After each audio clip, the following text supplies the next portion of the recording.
I'm here because I am a roaring lion crying out righteousness. Many of you are aware of the fact that we have a court date, or had a court date scheduled for today, the 31st of May.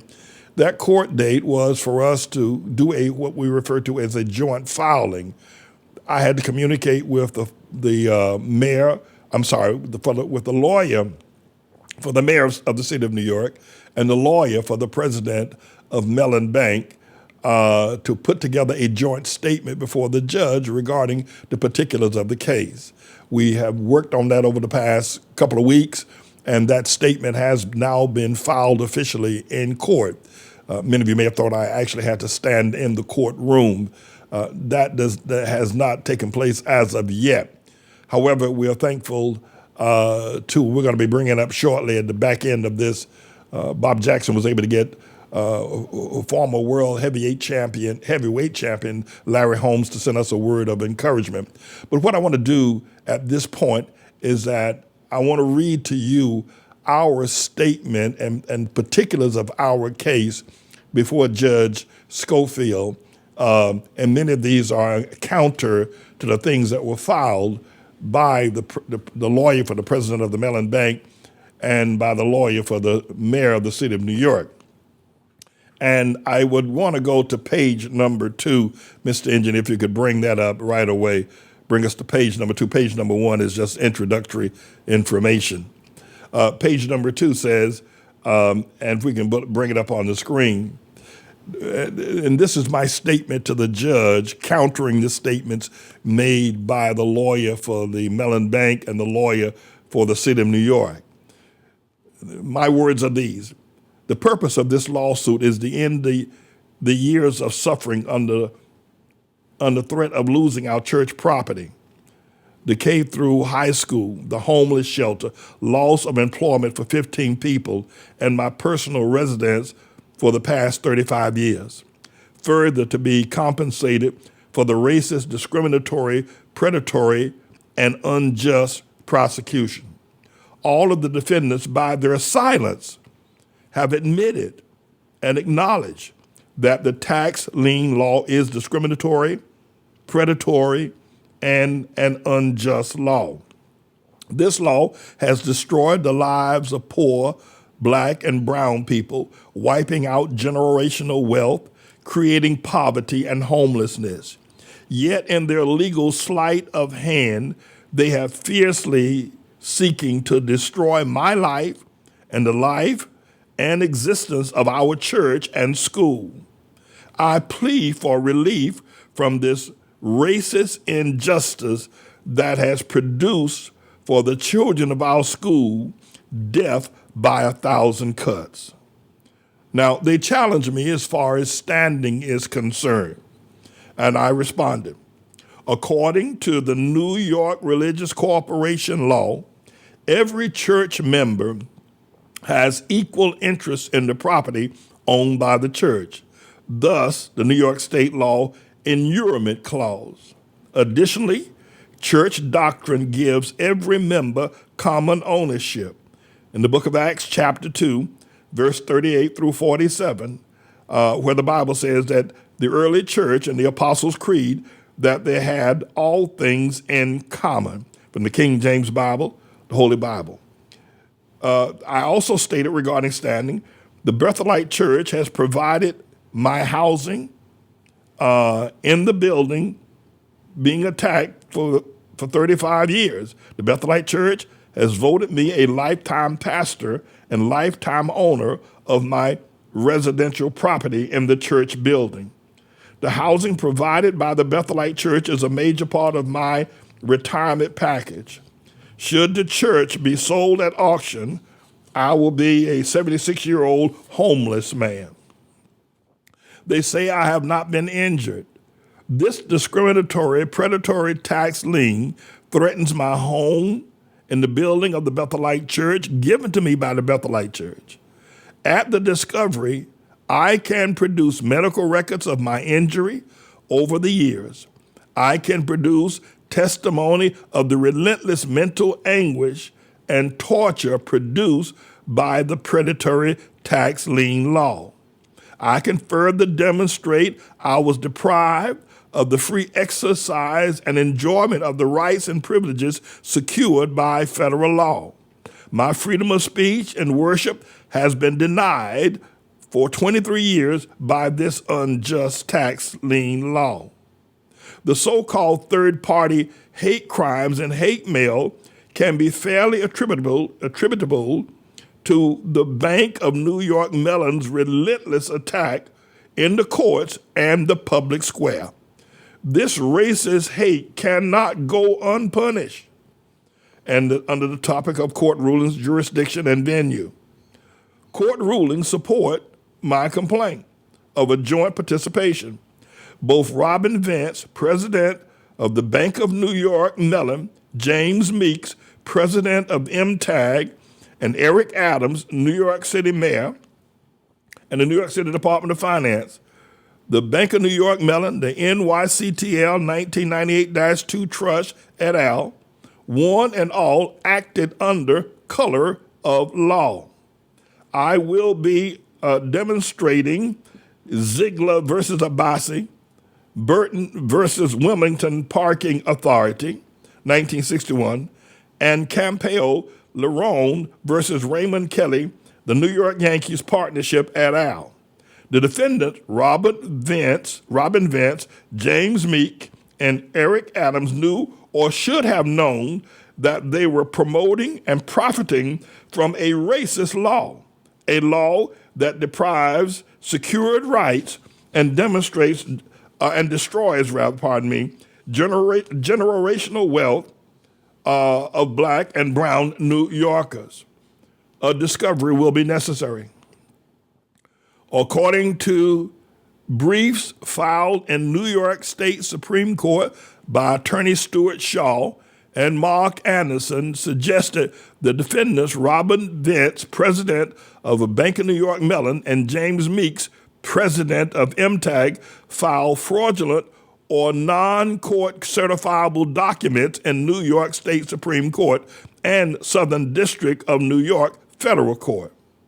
And my New York State Supreme Court identity number is 09/113197, where they filed, I believe, fraudulent documents, where the president of the Mellon Bank filed a fraudulent document in the U.S. District Court. The case number is 081-22-1034-LGB. Now, these documents will be absolutely necessary for my settlement talks. Second, discovery necessary. Each discovery is necessary, early discovery is necessary to determine if New York State Assemblyman Keith Wright acted under color of state law or used state funds to organize a protest support of the tax lien law and the court ordered foreclosure of our church property. This is a patently precedent-setting case. The defendants are seeking to hide this ugly truth from the thousands of New Yorkers, black and brown people, veterans and small business owners, especially in Harlem, who have lost their heritage and health to this discriminatory, predatory, and racist law. This case begs for justice before a jury of my peers. Statute of limitations is something that they raise as an argument as well. The last tax lien argument before the New York Appellate Court was of case number 09/113-197 was on the 19th of November, the year 2022. I filed a notice of appeal and the case is still active and the defendants know it. They're trying to state that I should have filed earlier, otherwise a statute of limitations has run out. The case is still active in court and they know it.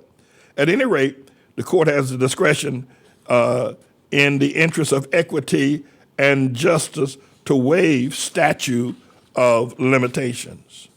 Jurisdiction and venue. This honorable court, I wrote to the judge, has jurisdiction because the matter involves questions of federal law. The Southern District of New York is the correct venue because the unlawful process occurred in the state of New York, in the city of New York, in Manhattan County. Also, the defendants reside in the judicial district. This 42 U.S.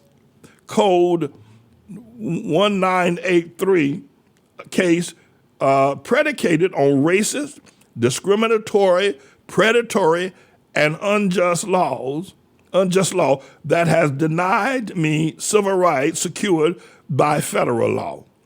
This case does not argue the assessment of taxes, nor has my civil rights complaint been argued in any state court. The 42 U.S. Code 1983 is the only door for the poor against the rich and powerful. I ask this court to give me back my life, to create a template for family members of foreclosed victims who have committed suicide because of mental anguish and torture. This is automatic, to foreclosure victims. The rich and the powerful must be held accountable without fear or favor. I am willing to enter into conditional settlement talks. I agree in part to the defendant's proposed motion dates. However, I ask for at least 5 weeks to respond to their motions. And so it is, as I have signed it, as my counter to the things that they're saying in court, that I don't have standing, ridiculous, that I haven't been injured. I mean, you gotta be out your crazy mind to think anybody who goes through foreclosure does not feel injury, does not feel mental anguish. I wake up every day. I even walk down the steps carefully. I make great considerations about where I go and what I do because I feel like I'm in prison. That this, if you will, foreclosure has put me in prison for 23 years. I am concerned that should something happen to me, should I have an early death or a sickness or a plight that happens that takes me away from the leadership, what will happen to this church? Who will have the strength to fight? Anybody who says that I have not suffered, that alone has denied me the free exercise of my rights to preach. The time that I've spent in court, the time we spent protesting, could have been spent visiting the sick and the prisons and preaching the gospel of feeding the hungry or building the school. To say that I have not been injured is absolutely beyond absurdity. But it is simply the sleight of hands. They're throwing spaghetti up against the wall to try to see what will stick in the courts. But they have not once stated that the law was a just law. In fact, they have gone ahead so much and admitted that when they filed that tax lien law against us, that it was discriminatory, that it was predatory, and that it was unjust. And if you read, you could go online at the case number I gave and read their statements. Not once, and since this case has been going on March the 17th, have they ever said that the law was a just law. They've admitted that the law was a persecution law, that the law deprived me of my rights. And so we're going to fight this with every ounce of strength that's within us. Now, you need to know I've taken on the Mellon Bank. These boys got money. Not only they got money, they got private investigators. They got all kinds of computer tappers, wire tappers. They got all kinds of techniques to try to fight. And rather than them saying to the judge, listen, the law was discriminatory. A whole lot of people have suffered in New York. Pastor Manning is the first one to bring this ugly truth to light. What they ought to be saying, we need to find a way to reconcile the injury we've done to not just to Pastor Manning, but to so many other people. Rather than doing that, they're using sleight of hand, and they're outright lying in their statements. And I am convinced that once we get discovery, we're going to discover that Robin Vance, the president of the Mellon Bank, and James Meek filed fraudulent papers in the courts that they have filed in both the state court and the federal court. So I need you to help me. I need you to pray with me. I'll be speaking with the judge on the 7th of June. This fight has just begun. They ought to just say, Pastor Manning, here, let us compensate you for your injury and let us move on. No, they're not only want to do that, but they still want to take the church building, realizing that the law was a discriminatory, predatory, unjust law. They still want to take the church and kick us into the streets. I've never seen anything like. We have got to fight, and you have got to stand up and say, we're going to fight with you, Pastor Manning. One of our members, Bob Jackson, had former heavyweight champion Larry Holmes sent us a word of encouragement, and I want you to hear what Larry Holmes has had to say, and I'll be right back. Hi, Dr. Manning. I understand you are a doctor, but you believe in God, and don't believe that He will be there standing with you when you go in front of whoever you go in front of. Keep doing it. Don't give up.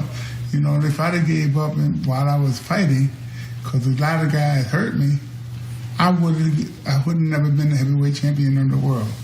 But by me keep going, determination, and telling people what I can do, they say what you can't do, and you're gonna get that. But keep fighting. Put that jab up there in their face again and again, and your dream will come true. Larry Holmes is alleged by sports writers to have the best left jab of all time, won 48 titles, and was the heavyweight champion of the world. He actually beat Muhammad Ali.